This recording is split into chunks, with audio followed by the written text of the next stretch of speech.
अब आज हामी अस्तिको जुन रिमेनिङ पार्ट थियो त्यसलाई कन्टिन्यू दिन्छौँ भन्दै आज पार्ट 2 स्टार्ट गर्छौँ। पार्ट 2 स्टार्ट गर्नुभन्दा अगाडि सधैँको जस्तै गरी तपाईँको आगामी भिडियोहरू के को बारेमा बनाऊँ भन्ने क्वेसनको सजेसनहरू आफ्नो कमेन्ट बक्समा दिनुहोला।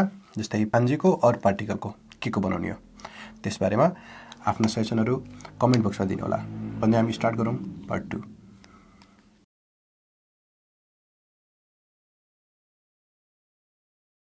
अब हामीले पढ्नुपर्ने प्याटर्न भनेको चाहिँ लेसन 24 को अर्को प्याटर्न भनेको चाहिँ भर्बको ते फर्म प्लस एउटा आगे मास, ओके, अर्को मोराई मास र अर्को कुरे मास।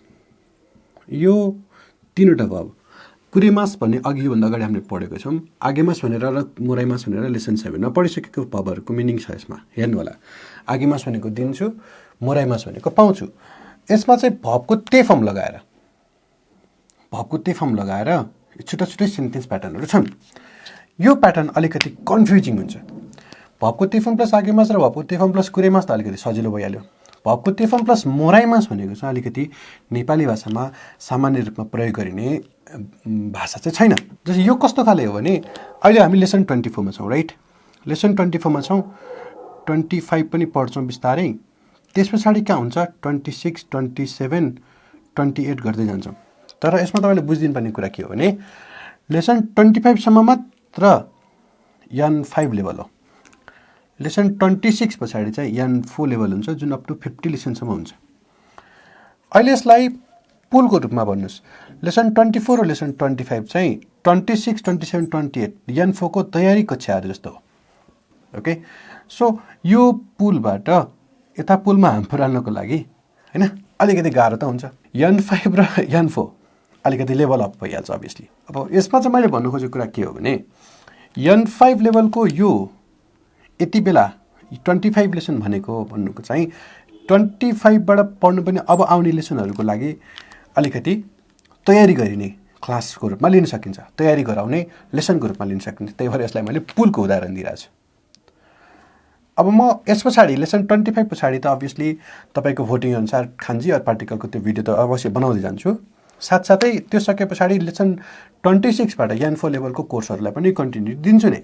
तर त्योभन्दा अगाडि 25 लेसनमा के पढ्नुपर्छ भन्ने कुरा, 24 र 25 मा के पढ्नुपर्छ भन्ने कुरा चाहिँ अलिकति गाह्रो हुने भएको कारणले गर्दाखेरि मैले के गरेको छु भन्दाखेरि विभिन्न टिचरहरूको पढाउने तरिकाहरू छुट्टै छ र मेरो पनि अवश्य मेरो आफ्नो युनिक तरिका छ। विभिन्न टिचरको आफ्नो युनिक तरिकाहरू छ। त्यही भएर विद्यार्थीहरू कन्फ्युज नहुन् भन्ने हेतुले मैले मेरो सबै यहाँ भएका सबै साथीभाइ सेन्सेहरूसँग चाहिँ कन्सल्ट गरेर, उहाँहरूको पनि आफ्नो ल्याङ्ग्वेज इन्स्टिट्युटहरू छ, उहाँहरूको पनि आफ्नो पढाइरहनु भएको ठाउँहरू छ, उहाँहरूको पनि आफ्नो विद्यार्थीहरू हुन्छ, उहाँहरूको आफ्नो पनि विद्यार्थीहरूलाई पढाउने तरिका छ। उहाँहरूको आफ्नो पढाउने शैली बुझेर मैले यो भिडियो तयार गरेको। ओके, तयार गर्दैछु। त्यसैले उहाँहरूलाई धेरै धेरै धन्यवाद दिँदै हाम्रो लेसन 24 को यो ते फर्म प्लस आगे मास, ते फर्म प्लस मोराई मास र ते फर्म प्लस कुरे मासलाई कन्टिन्यू गरौँ। अब मैले के गरेको छु भन्दाखेरि सबैजनासँगको कन्सल्ट, सबैजनासँगको ओपिनियन बुझ्दाखेरि मैले एउटा 3वटा क्यारेक्टरको डिजाइन गरेँ। एउटा क्यारेक्टर,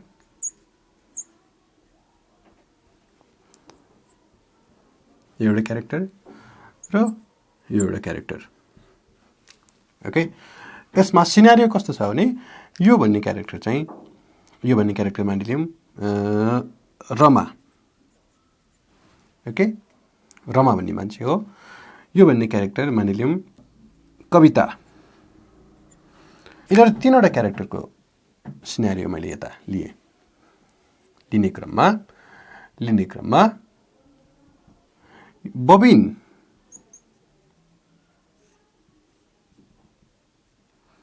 ले गिटार बजाइरहेको छ। ल अब गिटार बजाइरहेको सम्झिनु होला है। रमाको बर्थडे हो, बर्थडे हो। कविताले रमाको लागि हा हा हा ह्याप्पी बर्थडे टु यु भनेर गीत गायो हैन। र बबिनले पनि रमाको लागि गिटार बजायो। Okay, happy birthday to you भनेर गिटार बजायो। अब यसमा के हुन्छ भने रमाले रमाले कविताजीले मेरो लागि गीत गाइदिनु भयो। रमाले भन्ने कविताजीले मेरो लागि गीत गाइदिनु भयो, एउटा प्याटर्न। त्यसै गरी बबिनजीले मेरो लागि गिटार बजाइदिनु भयो, सेल्फ सेन्टर्ड, मेरो लागि जुन हुन्छ कुरेमास्ता। आफूसँग सम्बन्धित कुराहरू, आफ्नो लागि हुने कुराहरू चाहिँ यसमा कुरेमास लगाइन्छ। अब कविताले भन्नु पर्यो भने मैले, अब यसमा कविताले भन्नु पर्यो भने मैले रमाको लागि गीत गाइदिएँ। ओके, मैले रमाको लागि गीत गाइदिएँ भन्नु पर्यो एउटा। मैले नभनिकन बबिनजीले रमाको लागि गिटार बजाइदिनु भयो भन्ने प्याटर्नहरुको। बजाइदिनु भयो, दिनु यो अरूको लागि।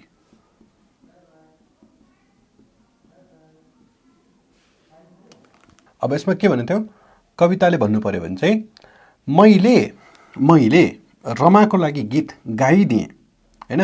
गीत गाइदिरहेको छ मतलब हैन, होमवर्क सिकाइदिएँ हो, किनेर ल्याइदिएँ हो, यसो गरिदिएँ अरूको लागि भनेको छ भने बबिनले, अब कविताले भन्नु छ बबिनजीले रमाजीको लागि गिटार बजाइदिनु भयो हो, फलानुले ढिस्काको लागि केही गरिदिनु भयो, आफूले मात्र नभइकन अरूले गरेको कुरा पनि यो एउटा भयो भने। अब यहाँ सबैभन्दा कन्फ्युजिङ पार्ट भबको ते फर्म प्लस मोराइमास आउँछ। भबको ते फर्म प्लस मोराइमास भनेको चाहिँ के हुन्छ भने नेपाली भाषामा यो प्रयोग भइरहेको प्याटर्न छैन मेरो विचारमा चाहिँ। यसमा चाहिँ के हुन्छ भने भबको ते फर्म प्लस मोराइमास भनेको कस्तो खाले प्याटर्न हुन्छ भने नेपाली भाषामा प्रयोग नभएको प्याटर्नले गर्दाखेरि अलिकति बुझ्न गाह्रो हुन्छ, कन्फ्युज हुनुहुन्छ, अवश्य पनि कन्फ्युज हुन्छ। यसमा कुनै पनि ओहो म कन्फ्युज भयो भनेर नहात्तिनु होला, सामान्य कुरा हो। नेपाली भाषामा छँदैछन् यस्तो प्याटर्नहरू, भन्दा पनि फरक पर्दैन मेरो विचारमा चाहिँ। यसमा के भन्छ भने रमाले भन्दाखेरि मैले, यसमा के हुन्छ नि कविता र बबिनले उसको लागि केही गरिदिएको हो नि त। कविताले उसको लागि गीत गाइदियो, बबिनले उसको लागि गिटार बजाइदियो। उसमा जापानमा चाहिँ के हुन्छ नि अलिकति रेस्पेक्ट गरेर एक्सप्रेसन कस्तो हुन्छ नि, कसैले गरेको फेभर, FAVOR, फेभरलाई के भन्छ, कसैको लागि गरिदिने, कुनै पनि स्वार्थ बिना, हैन, कुनै पनि स्वार्थ बिना कसैको लागि केही काम गरिदिने, favour. I am doing a favour for you भन्छ नि, मैले तेरो लागि केही गरिदिएको छु भन्नु, स्वार्थ छैन, त्यस्तो बेलालाई फेभर भनिन्छ भने कविता र बबिनले रमाको लागि केही फेभर गरिदिएको हुन्छन् हो, त्यो रमाले फिल गर्छ र त्यो फिल गरेको भावनालाई एक्सप्रेस गर्ने, त्यो फिल गरेको भावनालाई कन्भे गर्ने, डेलिभर गर्ने किसिमको एक्सप्रेसन हो ते मोराइमास। ओके, रमाले के भन्छ यसमा, कविता सान्नी कविताजीलाई कविताजीबाट गीत गाई पाएँ। ओके, कविताजीबाट गीत गाई पाएँ, गाई, यो गाई भबको गीत गाउनलाई गाई पाएँ, मोराइमास पाउनु। बबिनजीबाट गिटार बजाइ पाएँ। ओके, कसैले केही किनेर ल्याइदियो, तपाईँले किनेर ल्याइदियो त ल्याइदियो, ल्याइदिएको मान्छेले पनि भन्छ, आफूलाई ल्याइदियो पनि भन्छ, तर एउटा फिलिङ हुन्छ नि, फेभर गरिदियो, फलानाले मलाई यसो गरिदियो नभनिकन मैले फलानाबाट यसो गरि पाएँ भन्ने किसिमको फिलिङवाला मेसेजलाई कन्भे गर्ने किसिमको चाहिँ प्याटर्न हो यो भबको ते फर्म प्लस मोराइमास। ओके, अब यसलाई हामीले डिटेल रूपमा एक्जाम्पलमा लान्छौँ। मैले 1 by 1 त भने यसमा भबको ते फर्म प्लस आगेमासलाई के भन्छ, अरूको लागि। भबको ते फर्म प्लस मोराइमास भनेको चाहिँ आफूलाई गरिएको कामलाई आफूले ओहो यसो गरिदिनु भयो नभनिकन मैले यसो गराइ पाएँ, राम्रो पोजिटिभ अर्थ है, गराइ पाएँ भन्ने अर्थ लाग्छ भने भबको ते फर्म प्लस कुरेमास भनेको चाहिँ सेल्फ सेन्टर्ड, आफ्नो लागि। मलाई कविताजीले गीत गाइदिनु भयो, मेरो लागि गीत गाइदिनु भयो, बबिनजीले बजाइदिनु भयो भन्ने प्याटर्नको बारेमा हुन्छ। अब सेन्टेन्स बाई सेन्टेन्स है त। अब हामीले पढ्न लागेको चाहिँ भबको ते फर्म प्लस यो आगेमासवाला है, भबको ते फर्म प्लस आगेमासवाला। भबको ते फर्म प्लस आगेमास भनेको के थियो, अरूको लागि गरिएको कामको बयान गर्दाखेरि। कसले गरेको छ अरूको लागि, रमाले त यिनीहरू दुईटाले केही पनि गरेको छैन, हैन, गरेको काम त कि त कविताले गरेको छ कि त बबिनले गरेको छ, कसको लागि, रमाको लागि, राइट। त्यही भएको भएर यहाँनिर के हुनुपर्छ कि त कविताले भन्छ कि त बबिनले भन्छ राइट अब कविताले के भन्छ एउटा सेन्टेन्स वतासी वा मैले वतासी वा रमासान नि उता ओ उताते यहाँनिर के भन्नु भयो अब आगेमास पास्ट टेन्स भएको कारणले गर्दा यसलाई आगेमासिता र कविताले भनेको कुरा मैले रमाजीलाई गीत गाइदिएँ अरूको लागि गाइदिएँ भन्ने प्याटर्न भयो भने कविताले गरेको कुरा आफूले त भन्यो अब बबिनले पनि गरेको कसरी भनेको छ त कविताले नि भन्दाखेरि बबिनले रमाको लागि गीत गाइदियो हतासियोको सट्टामा बबिन सान लगाइदिने मात्र यसमा चाहिँ के हुन्छ बबिन सान वा रमा सान्नी अब यसमा गीता ओ हिकिमास हुन्छ है हिइते हिकिमासको इते फर्म हिइते आगेमासिता बबिन सान वा रमा सान्नी गीता ओ हिइते आगेमासिता बबिनजीले रमाजीलाई गिटार बजाइदिनु भयो बबिनजीले रमाजीको लागि गिटार बजाइदिनु भयो भन्ने प्याटर्न हुन्छ यसमा थुप्रै सेन्टेन्सहरू हुन्छ मैले भाइलाई होमवर्क सिकाइदिएँ कसैको लागि गरिदिएको छु हो मैले के हुनसक्छ साथीको लागि सपिङ गरिदिएँ ओके मैले फलानाको लागि यसो गरिदिएँ भन्ने एक्सनहरू बनाउन सक्नुहुन्छ यसमा एक्जाम्पल सेन्टेन्सहरू धेरै खोज्नु भएको छ भने यही बेसलाई प्लेटफर्म बनाए यस्तै कसैको लागि केही गरेको सम्झेर एउटा बनाइहेर्नुहोस् होला मैले मात्र बनाइदिएर काम हुँदैन है सेन्टेन्स चाहिँ ल एकदम त्यसको लागि एकदम सरी र सेन्टेन्सहरू चाहिँ तपाईँहरू आफैले प्र्याक्टिस गर्नुपर्ने हुन्छ भन्दै भबको ते फर्म प्लस मोराई मासतिर लागौँ है त अब हामीले पढ्छौँ भबको ते form plus mori mass okay अघि मैले एक्सप्लेन गरेँ जस्तै गरी भबको ते फर्म प्लस मोराई मास भनेको चाहिँ नेपाली भाषामा यस्तो किसिमको भाषा प्रयोग गर्ने चलन छैन तर चलन छैन भन्नेमा नपढ्ने कुरो पनि हुँदैन हैन त्यही भएर यसलाई पढ्नै पर्छ ल यसमा चाहिँ के भन्छ भने रमाले आफूलाई मोराइमा छ भने त पाउनु हो नि त हैन पाउने मान्छे हो नि त पाउने मान्छेले भन्नु पर्यो नि त रमाले कविताजीबाट गीत गाइ पायो बबिनजीले उसको लागि भनेर गिटार बजाइदियो कविताले उसको लागि भनेर गीत गाइदिन् यस्ता कुराहरूलाई रमाले कसरी फिल गरिरहेछ त त्यो उसले फिल गरेको कुरालाई एउटा के भन्छ मेसेज कन्भे होस् जापानमा चाहिँ के हुन्छ भने मैले कविताजीबाट गीत गाइ पाएँ मैले बबिनजीबाट गिटार बजाइ पाएँ उहाँलाई होच्याउने हेतुले होइन कि उहाँलाई इज्जत दिनाले उहाँ आफूले गरेको फिलिङ उहाँले गर्दाखेरि मलाई यस्तो फिल भयो भन्ने किसिमको भाषा प्रयोग गर्ने भएको कुराले यो प्याटर्न प्रयोग गर्छौँ नेपालमा चाहिँ छैन त्यस्तो किसिमको चलन चाहिँ यसमा रमाले के भन्छ कविताजीको कुरा वातासी वा कोबाट कविता सान्नी हो गीत उताओ उताते मोराइमास पास्ट टेन्सको भयो उताते मोराइमासिता ओके मैले कविताजीबाट गीत गाइ पाएँ पाउनु नि त मोराइमास भनेको पाएँ गीत गाइ पाएँ अर्को के हुन्छ बबिनजीकोबाट अब यसमा सिधै वतासी वा फलान भन्नु भनेको वतासी सतासी नलागेकन बबिनजी लगाउँ है त बबिन सान्नी ओके बबिन सान्नी गीता ओ हिते मोराइमास्ता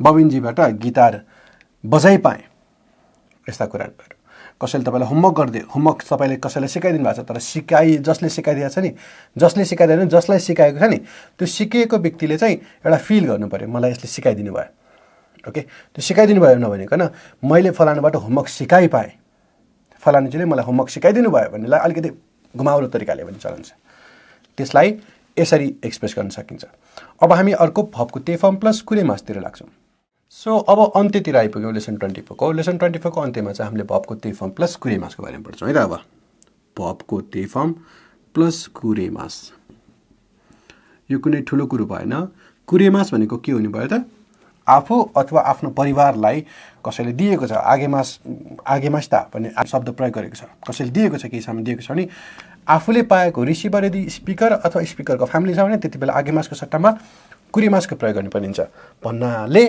यसमा पनि भर्बको ते form plus कुरेमास लाउन साथ के हुन्छ भने सेल्फ सेन्टर्ड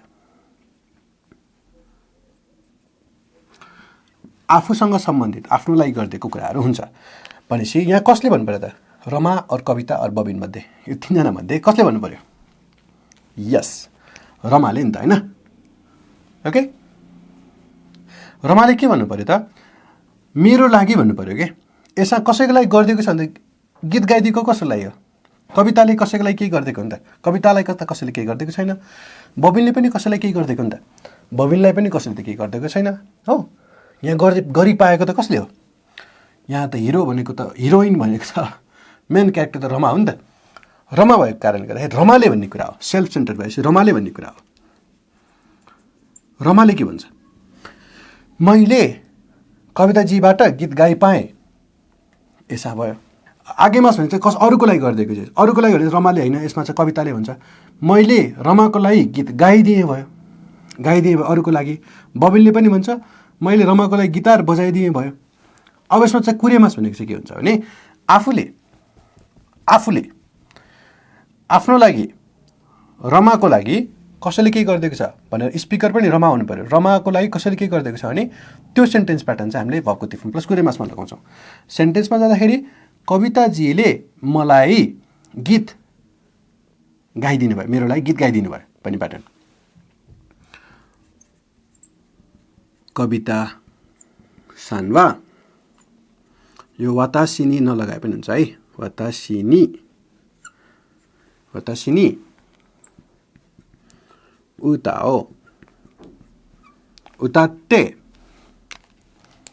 के हुने भयो कुरेमासिता कवितासँग वातासिनी उताते कुरेमासिता कविताजीले मेरो लागि गीत गाइदिनु भयो ओके मेरो लागि सेल्फ सेन्टर्ड भनेको मेरो लागि स्पिकर पनि मै हुनु नि त अब कविताको जीको त भयो भने बबिनजीको के हुने भयो त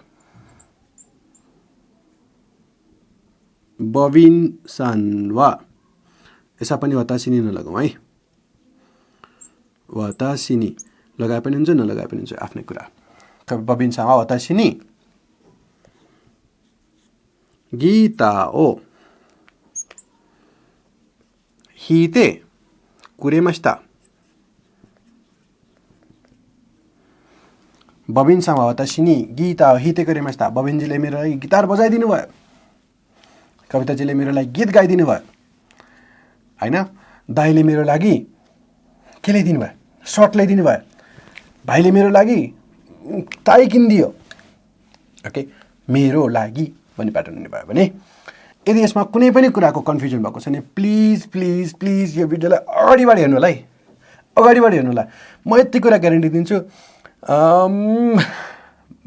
most of you will get confuse here है यसमा चाहिँ प्रायः सबैजना चाहिँ कन्फ्युज हुन्छ ओके सो त्यही भएर चाहिँ यसलाई चाहिँ अगाडिदेखि नै 10चोटि 20चोटि भिडियो हेरे पनि फरक पर्दैन मजाले हेर्नुहोस् रिपिट गर्नुहोस् हेर्नुहोस् पढ्नुहोस् सेन्टेन्स बनाउनुहोस् युज टु हुनुहोस् भन्दै यो सेन्टेन्सको सेन्टेन्सहरूलाई यति बनाउँदै लेसन 24 लाई पनि यही नै समाप्त गरौँ लेसन 24 कस्तो लाग्यो अवश्य पनि गाह्रो लाग्यो होला तपाईहरुको राय प्रतिक्रियाहरू पनि कमेन्ट बक्समा दिनु होला हाम्रो भिडियो मन परेको छ भने प्लिज लाइक गर्न नबिर्सिनु होला कमेन्ट र शेयर पनि गर्न नबिर्सिनु होला र आगामी दिनमा हाम्रो भिडियोहरू तपाईहरुको लिस्टमा सबैभन्दा अगाडि आउनको लागि चाहिँ सब्स्क्राइब गर्ने क्रममा साइडमा रहेको नोटिफिकेसन बेलमा क्लिक गर्न भने नबिर्सिनु होला भन्दै लेसन 24 बाट आजको लागि बिदा माग्दछु भेटौँला लेसन 25 मा त्यतिन्जेलसम्मको लागि आर्यता जयमेस्ता